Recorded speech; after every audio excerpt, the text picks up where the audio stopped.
ഇങ്ങനെ ഒന്ന് ഇന്ന് നമ്മുടെ കൈകളിൽ നമ്മൾ പിടിച്ചിട്ടുണ്ടെങ്കിൽ, കഴുത്തിൽ ധരിക്കുന്നുണ്ടെങ്കിൽ, അതിനെ കർത്താവ് ഒരുക്കിയ ഒരു രീതി ആരും ഓർത്തേക്കരുത് ഇത് കേവലം ഒരു മരിയൻ ഡിവോഷൻ മാത്രമാണ്. അങ്ങനെയല്ല. മിശിഹാ രഹസ്യങ്ങളെയാണ് ധ്യാനിക്കുന്നത്.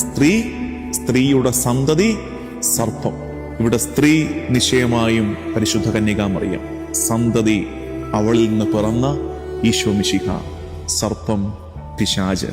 ഇവര് തമ്മിലുള്ള യുദ്ധമാണ്. ഒരു സംശയവും വേണ്ട. പിശാചിനെതിരെ, നാരകീയ ശക്തികൾക്കെതിരെയുള്ള യുദ്ധത്തിൽ നമ്മുടെ ആയുധം പാസ്കൽ മിസ്റ്ററീസ് ആണ്. പാസ്കൽ മിസ്റ്ററീസ്, അതിനകത്തൊരു സംശയവും വരരുത്. ജപമാലയെ ആയുധമാണെന്ന് പറയുമ്പം ഈ മാലയല്ല ആയുധം, അങ്ങനെ വിചാരിക്കരുത്. That will end up in A cult. അതിന്റെ പുറകിലൊന്നുണ്ട്. പാസ്കൽ മിസ്റ്ററീസ്, രക്ഷാകര രഹസ്യങ്ങളിലൂടെയാണ് പിശാച്, നരകം തകർക്കപ്പെടുന്നത്. പാസ്കൽ മിസ്റ്ററീസ് ആണ്. അതിലൂടെയാണ് മരണത്തെ കർത്താവ് പരാജയപ്പെടുത്തിയത്, പിശാചിനെ, അവന്റെ തന്ത്രങ്ങളെ തകർത്തത്. സ്വർഗത്തിന്റെ കവാടങ്ങൾ, അടയ്ക്കപ്പെട്ട പർദീസ നമുക്കായി തുറന്നു തന്നത് എന്ന് മനസ്സിലാക്കുക.